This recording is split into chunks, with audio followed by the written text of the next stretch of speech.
नमस्कार मेरे प्यारे कर्जी साथियों, स्वागत है आप सभी का ब्राइट एग्रो क्लासेस का डिजिटल प्लेटफॉर्म पर। साथियों, आज अपन बात करने वाले हैं आईसीआर सीयूटी 2025 यूजी की बात करें या इसके साथ में आईसीआर पीजी की, आईसीआर पीएचडी की, सभी की काउंसलिंग चल रही है। और काउंसलिंग में अपन बात करते हैं, ये कई सारे आपके डाउट आ रहे हैं। इन डाउट्स को एक ही वीडियो में कंप्लीट आपको सोल्व किया जाएगा, जिसमें अपग्रेड प्रोसेस के बारे में बात करेंगे, डॉक्यूमेंट रीसबमिट के बारे में बात करेंगे, नेक्स्ट प्रोसेस क्या होगी, फीस डिपॉजिट कब होगी और कितनी होगी, ये सारी चीजें अपन जानने वाले हैं। कंप्लीट इंफॉर्मेशन इस वीडियो के माध्यम से जानेंगे और फिर एक भी डाउट नहीं रहेगा। अब मैं मानता हूं कि बहुत सारे साथी अब इस वीडियो के बाद में क्या करेंगे, इस वीडियो को स्किप करेंगे या तो कमेंट करने के लगेंगे कि सर नेक्स्ट प्रोसेस क्या होगी, रिजल्ट कब आएगा, अपग्रेड में कितने रुपए लगेंगे, फीस कितनी जमा करवानी पड़ेगी, डॉक्यूमेंट कौन कौन से लगेंगे, कई सारे आपके सवाल आएंगे। तो आप सभी से मेरी रिक्वेस्ट ये है कि इस वीडियो को एंड तक देखना। आप में इनमें से एक भी सवाल, अभी सुबह सुबह एक कॉल आता है कि सर आईसीआर का मैंने रजिस्ट्रेशन नहीं करवाया था, उस टाइम रजिस्ट्रेशन चल रहे थे, क्या मेरा अब कुछ हो सकता है? नहीं, एक बार समय जाने के बाद में कुछ भी नहीं हो सकता है और आपका भी कुछ भी नहीं होगा। आप भी ऐसे ही कॉल करोगे तो पहले पूरी चीजों को इस वीडियो के माध्यम से सुन लेना और समझ लेना, सरल सहज भाषा में आपको समझाया जाएगा। उसके साथ में ही अगर अभी तक चैनल को सब्सक्राइब नहीं किया है और वीडियोस को ऐसे ही देख रहे हो तो बेटा ऐसी गलतियां तो होना बिल्कुल जायज है, और ऐसी गलतियों से बचना है तो चैनल को सब्सक्राइब करके बेल आइकन को प्रेस कर देना। देखिएगा, सबसे पहली प्रोसेस के बारे में बात करता हूं, वन बाय वन सभी को समझाऊंगा और एंड तक इस वीडियो को देखना है। हर एक बच्चे को, अरे सर इनके बारे में तो मैं जानता हूं, अभी काफी सारी चीजें ऐसी निकलेगी जो नहीं जानते और जो गलतियां आप करोगे। देखिएगा, सबसे पहले आती है अपग्रेड प्रोसेस। अपग्रेड क्या होता है, कब लगता है और इसका मीनिंग क्या है, सबसे पहले ये समझना। जैसे कि अपग्रेड बोल देते हैं, कोई अपवार्ड बोल देते हैं, कुछ भी मान लो, ठीक है, इसको अपग्रेड मान लो या अपवार्ड मान लो। ये कब लगता है? जैसे कि अपन बात करते हैं आईसीआर की, क्या हो गई बेटा, चॉइस फिलिंग हो गई। क्या हो गई? चॉइस फिल आपने कर दी। अब चॉइस फिल करने के बाद में अब नेक्स्ट स्टेप कौन सी आती है? अब आएगी आपकी कॉलेज अलॉट होगी, आपको यूनिवर्सिटी अलॉट हो जाएगी। ठीक है, क्या हो जाएगी? यूनिवर्सिटी अलॉट हो जाएगी। मतलब अब आपको क्या मिल जाएगी? कॉलेज मिल जाएगी। इसकी डेट क्या है? 23 अक्टूबर। बोले तो आज। कब तक? 5 बजे के पहले पहले, 5 PM के पहले पहले आ जाना चाहिए, आपको कॉलेज मिल जाएगी। ठीक है, अब इसमें किसी को सीट नहीं मिली, किसी को सीट मिली नहीं, तो उसको क्या करना है? वेट करना है कि सर कहां पर आईसीआर काउंसलिंग 2025 सर्च करना है, उस पर साइट पर जाना, एप्लीकेंट लॉगिन करके आप देख लेना। ठीक है, अब इसके बाद में आता है कि सर कॉलेज अलॉट हमारे को नहीं हुई, तो हम सीधा सा है सेकंड राउंड का क्या करना है? सेकंड जब राउंड का अलॉटमेंट होगा उस टाइम आपको वेट करना है। सेकंड में नहीं होता है, थर्ड का वेट करो। अब किसी साथी को कॉलेज अलॉट हो गई, किसी को सीट नहीं मिली, अब किसी को सीट मिल गई। अब जिसको सीट मिल गई उसके क्या आएगा बेटा? उसके फीस का ऑप्शन आएगा कि फीस को क्या करो? डिपॉजिट करो। तो वहां पर 10K बोले तो 10,000 यहां पर फीस क्या होगी? डिपॉजिट होगी। फीस पे होने के बाद में आप इसको, जैसे कि अपन बात करते हैं यहां पर अपवार्ड का ऑप्शन भी आता है। किसका आता है बेटा? अपवार्ड का ऑप्शन, अपग्रेड का ऑप्शन। अब कोई साथी चाहता है कि सर मेरे को सीट एक्सेप्ट नहीं करनी है, मेरे को ये कॉलेज नहीं लेनी है, अब कोई तो क्या करेगा? इसकी जगह क्या कर देगा? वो जो अपग्रेड की जो भी फीस है वो पे करके क्या कर देगा? अपवार्ड लगा देगा। ठीक है, जिसकी बात करते हैं अपग्रेड कर दिया कि मेरे को ये वाली नहीं लेनी, मेरे को अगर ऊपर वाली, मेरी चॉइस में से अगर मेरे को कोई ऊपर वाली कॉलेज मिल जाती है तो वो वाली मैं ले लूंगा, नीचे वाली तो मिलेगी नहीं, इसके लिए तो लगाना मत, ऊपर वाली मिल जाएगी क्योंकि चॉइस ही आपने इस प्रकार से भरी है, तो ऊपर वाली। अब कि सर मेरे को ऊपर वाली नहीं मिलेगी तो सेकेंड राउंड में क्या मेरे को जो अभी मिली है वो भी नहीं रहेगी क्या? बिल्कुल रहेगी बेटा।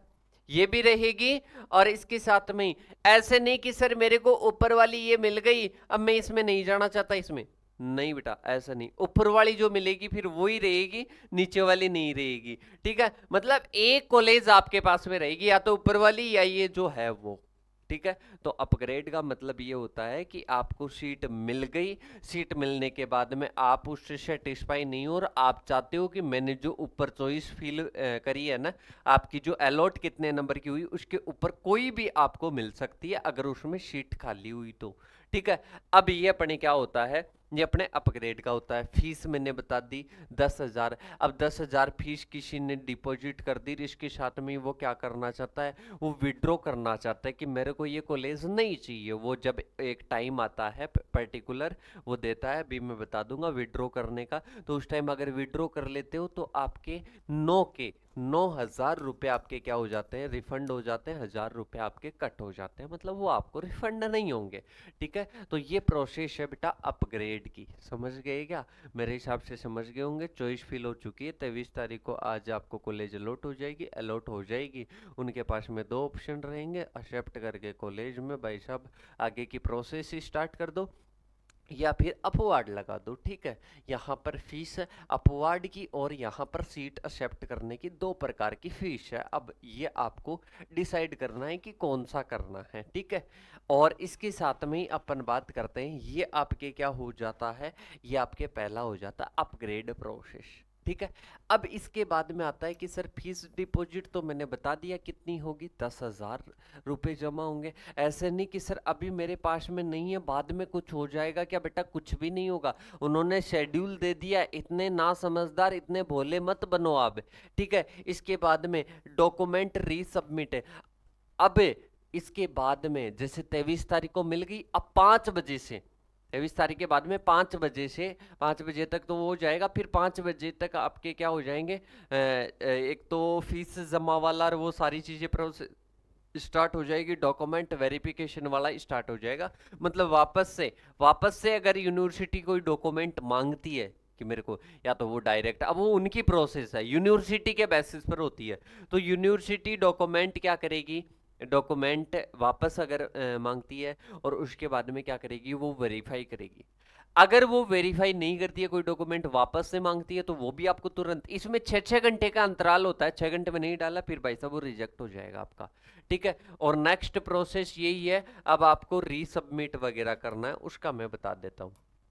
देखिएगा आज की डेट ये है, 5 बजे तक क्या हो जाएगा, 5 बजे तक आपका ये रिजल्ट वगैरह आ जाएगा। अब इसके बाद में आपको डिपोजिशन ऑफ शीट एक्सेप्टेंस फी, ठीक है, एक तो ये अपने पास में आ जाएगा, ठीक है। फिर आपके प्रोविजनल जो एडमिशन लेटर है वो आ जाएगा, ठीक है। एक तो ये हो गया। और अगर आपको डॉक्यूमेंट मांगता है तो रीसबमिट करना पड़ेगा, कुछ यूनिवर्सिटी मांगती है कुछ नहीं मांगती है, ठीक है। इसके साथ में ही अपन बात करते हैं आगे की ओर, end of online document verification. फिर क्या होगा बेटा, 28 तारीख तक डॉक्यूमेंट वेरिफिकेशन, सीट एक्सेप्टेंस वगैरह ये सारी चीजें चलती रहेगी 28 तारीख तक। फिर वापस से कोई रिजेक्ट कर देगी यूनिवर्सिटी, ठीक है, तो ये 29 को क्या होगा बेटा, रीसबमिट होगा 12 बजे तक, दोपहर तक, ध्यान से समझ लेना। इसके बाद में अपने पास में आता है 29 तारीख वेडनेसडे को बात करते हैं, 6 बजे तक क्या हो जाएगा बेटा, 6 बजे तक रीसबमिटेड को क्या करेगी, वो वेरीफाई करेगी। और रात को 11 बजे तक वो क्या करनी पड़ेगी आपको। देखो अब इसमें देखना 29 तारीख को क्या क्या हो रहा है कि सर 12 बजे तक क्या हो रहा है कि आपको रीसबमिट करने पड़ेंगे डॉक्यूमेंट। फिर इसके बाद में 6 बजे तक यूनिवर्सिटी उनको वेरीफाई कर देगी, होगा तो या रिजेक्ट कर देगी। इसके साथ में 11:50 तक क्या होगा बेटा, ये आपके सीट एक्सेप्टेंस करनी पड़ेगी, फीस आपको क्या करनी पड़ेगी, जमा करनी पड़ेगी। और कोई डॉक्यूमेंट में अगर कोई थोड़ी बहुत गड़बड़ है तो आपको जो कॉलेज मिला है, जो यूनिवर्सिटी मिली है, तो उसके कॉन्टैक्ट डिटेल्स भी दे रखे हैं अपनी साइट पर, ठीक है। तो कॉन्टैक्ट डिटेल से आप क्या कर सकते हो, वहां पर कॉन्टैक्ट भी कर सकते हो कि सर मेरे ये दिक्कत चल रही है, जो भी आपके मध्य जो भी बात होती है वो आप कर सकते हो, ठीक है। अगर कोई ऐसी कंडीशन बनती है, रेयर कंडीशन, तो ठीक है। इनमें लापरवाही आप करोगे 29 तारीख तक 1 घंटे में भी अगर आप इसमें 6 बजे तक का टाइम, जैसे 12 बजे तक का टाइम है, आप 1 बजे भी कि सर मेरे नेटवर्क नहीं चल रहा था, मैं मित्र पर नहीं था, ये चीजें कतई सही नहीं है। ये कोई नहीं सुनने वाला है आपकी, ये खुद आपको करना पड़ेगा, ये स्वयं को ध्यान देना पड़ेगा। तो ये 12 बजे तक आए तो 12 बजे तक ही रहेगा, बाद में किसी को कॉल कर लेना, कोई नहीं सुनेगा बेटा, क्योंकि प्रोसेस चलती है सब बच्चों की, हजारों बच्चों की साथ में चलती है। तो ये आपकी क्या है, पूरी प्रोसेस है। इसके बाद में आपका सेकेंड राउंड क्या होगा बेटा, स्टार्ट होगा, ठीक है। फिर आपका सेकेंड राउंड की क्या हो जाएगी, 1 तारीख तक, 1 तारीख तक क्या हो जाएगा बेटा, 1 तारीख तक आपको क्या हो जाएगा, सीट अलॉट हो जाएगी सेकेंड राउंड की, ठीक है। इसके बाद में आपको क्या करना पड़ेगा, वही वेरीफाई रीसबमिट, ये 3 नवंबर को आपको करना पड़ेगा, ठीक है। इसके बाद में आपके थर्ड राउंड का अलॉटमेंट हो जाएगा 6 नवंबर को। तो इस प्रकार से आपकी क्या है बेटा, पूरी काउंसलिंग की प्रोसेस है। ये आपकी क्या है, पूरी काउंसलिंग की प्रोसेस है। तो इस प्रकार से आपको क्या करनी है, काउंसलिंग की प्रोसेस करनी है, ठीक है। और इसमें थोड़ा सा ध्यान रखिएगा, और ध्यान रखने के लिए चैनल को सब्सक्राइब करके बेल आइकन को प्रेस रखो, क्योंकि हर एक नोटिफिकेशन आपको बढ़िया तरीके से, बेहद अच्छे तरीके से आपको बताया जाएगा। फिर भी कोई डाउट है तो आप हमारे से कांटेक्ट कर सकते हो। ओके, तो मिलते हैं नेक्स्ट सेशन के साथ में, तब तक के लिए थैंक यू सो मच। जय जवान जय किसान साथी।